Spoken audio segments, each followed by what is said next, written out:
ஆன்மநேய சகோதரர்களுக்கு தயவான வணக்கங்கள். இன்னைக்கு நம்ம ஜீவகாருண்ய ஒழுக்கம் முதல் பிரிவிலிருந்து 8, 9, 10 கேள்விகளை பார்க்கலாம். 8வது கேள்வி, ஜீவர்கள் துக்கப்படுகின்றதை கண்டபோதும் சிலர் ஜீவகாருண்யம் இல்லாமல் கடின சித்தர்களாக இருக்கின்றார்கள். இவர்களுக்கு சகோதர உரிமை இல்லாமல் போவது ஏன் எனில், இந்த உலகத்தில் எவ்வளவு பேர் பசினாலையும் பிணினாலையும் பணம் இல்லாமலும் கஷ்டப்பட்டுட்டு இருக்காங்கன்றதை நம்ம பார்த்துட்டு தான் இருக்கோம். அதில் ஒரு சில பேர் முன் வந்து சாப்பாடு வாங்கி கொடுக்கறதா இருக்கட்டும், இல்லை அவங்களோட ஆடைகள் புது ஆடைகள் வாங்கி கொடுக்கறதா இருக்கட்டும், இந்த மாதிரி பணம் கொடுத்தோ உதவி செஞ்சிட்டு இருக்கிறாங்க. ஆனால் ஒரு சில பேர் கடின சித்தர்கள், அதாவது உதவி பண்ணுறதுக்கான வசதி இருந்தும் உதவி பண்ணாமல் இருக்கிறது. வசதி இருக்கிறவங்க மென்மேலையும் அவங்களுக்கு பத்தாதுன்னு நம்ம அடுத்தடுத்து வாங்கிட்டு தான் இருக்கோமே தவிர, போதும்ன்ற மனம் எப்போ நமக்கு வருதோ அப்போ தான் நம்மக்கிட்ட இருக்குது, இவ்வளோ நிறைய இருக்குது, நம்ம மற்றவங்களுக்கு நம்ம கொடுக்கணும் அப்படின்ற அந்த தன்மைக்கு மாறுவோம். அப்போ அந்த கொடுக்குற தன்மைக்கு மாறும்போது இந்த உலகத்தில் எல்லாருமே எதுவும் இல்லாத நிலை அப்படின்றதே இருக்காது, பசி பிணி இருக்காது, எல்லாருக்கும் எல்லாமும் இங்கு பெற வேண்டும் அப்படின்ற நிலை வந்துடும்.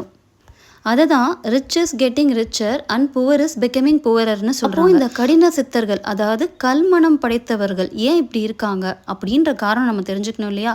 அது எதனால் இருக்காங்கன்னா, கல்மனம் படைத்தவர்கள் துன்பப்படுகின்ற மற்ற உயிரை நம்மோடு உடன்பிறப்பு என்று உணர மாட்டார்கள். மற்றவங்க கஷ்டப்படுறாங்க அப்படின்னு தெரிஞ்சு கொள்கிற அந்த ஆன்ம அறிவு அப்படின்ற அந்த கண் அவங்களுக்கு அறியாமை என்கின்ற இருளால் ரொம்ப ஒளி மங்கி இருக்கு அப்படின்னு ஐயா சொல்கிறாங்க. இப்போது எடுத்துக்காட்டுக்கு நம்மளோட ஆன்ம அறிவு தான் கண்ணுன்னு வச்சுக்குவோம்.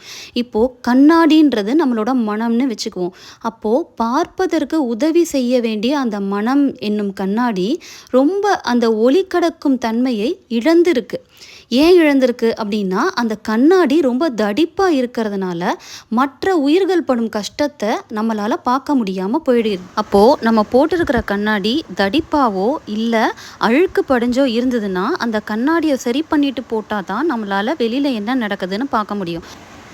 அதுபோல் கண்ணாடி கிளியராக இருந்தால் தான் அது உள்ளே இருக்கிற ஜோதி நமக்கு தெரியும். அந்த மாதிரி நம்ம ஜீவகாருண்யம் பண்ணால் தான் இந்த மனமான கண்ணாடிக்குள்ளே இருக்கிற நம்ம ஆன்ம ஜோதி நமக்கு தெரியும். இந்த அனைத்து ஆன்மாக்களுமே ஓர் இறைவன்கிட்டேருந்து பிரிஞ்சு வந்தவங்க.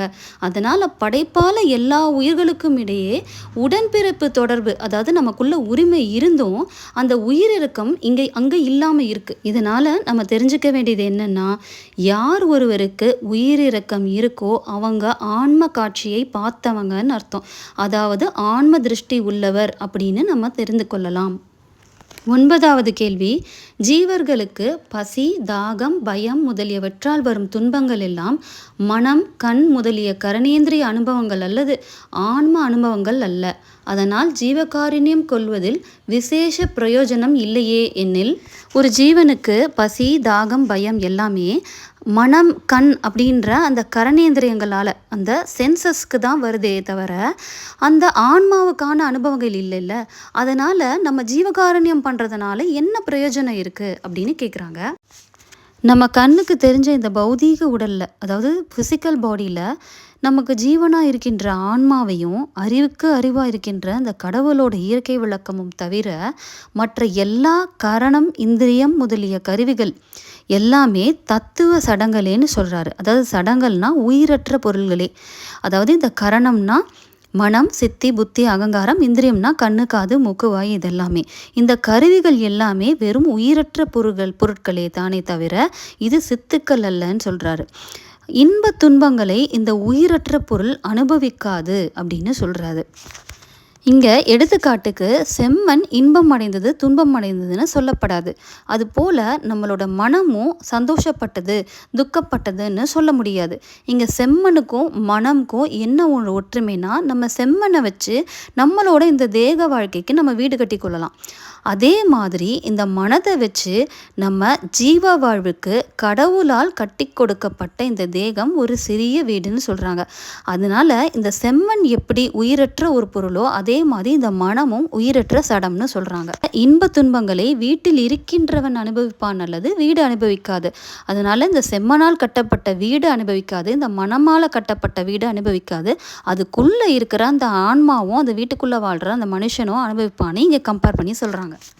மேலும் இந்த கண் பார்வை மங்கிய டைமில் நமக்கு பார்க்க உதவும் கருவியான அந்த கண்ணாடி, அதாவது அந்த ஸ்பெக்ஸ் மூலம் ஒரு துன்ப காட்சியை நம்ம பார்க்குறோம் அப்படின்னா அந்த கண்கள் தான் நம்ம கண்ணிலேருந்து நீர் வழியுமே உரிய அந்த கண்ணாடி அழுகாது. அந்த மாதிரி நம்மளோட ஆன்மா பார்க்க துணையாக இருக்கின்ற அந்த மனம் முதலான கருவிகளும் இன்ப துன்பத்தை அனுபவிக்காது. அந்த துக்கத்தை ஆன்மாவே அனுபவிக்கிறது என்று தெரிந்து கொள்ள வேண்டும். 10வது கேள்வி, ஒரு ஜீவனுக்கு சுகம் நேரிட்ட போது மனம் மகிழ்கின்றது, துக்கம் நேரிட்ட போது மனம் தளர்கின்றது. அதனால் சுக துக்கங்களை அம்மனம் அனுபவிக்கதாக அறியப்படாதோ அப்படின்னு கேட்குறாங்க. இங்கே 2 எடுத்துக்காட்டை நமக்கு சொல்லியிருக்கிறாங்க. ஒரு கண்ணாடியால் செஞ்ச வீட்டுக்குள்ளே இருக்கிற அந்த வீட்டோட தலைவனோட உடல் காட்சியும் உடல் சோர்வும் அந்த வீட்டோட கண்ணாடி மூலமாக ஊடுருவி நமக்கு வெளியில் தெரிகின்றது. அதே போல் நம்மளோட கண்களில் இருக்கிற மகிழ்ச்சியும் சோர்வையும் நம்ம போட்டிருக்கிற அந்த கண்ணாடி மூலியமாக ஊடுருவி வெளித்தோன்றுகிறது.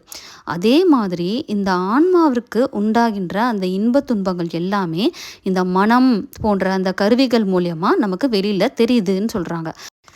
அதனால் நமக்கு இந்த வீட்டோட கண்ணாடி அந்த வீட்டுக்குள்ளே இருக்கிற தலைவனை பிரதிபலிக்குது.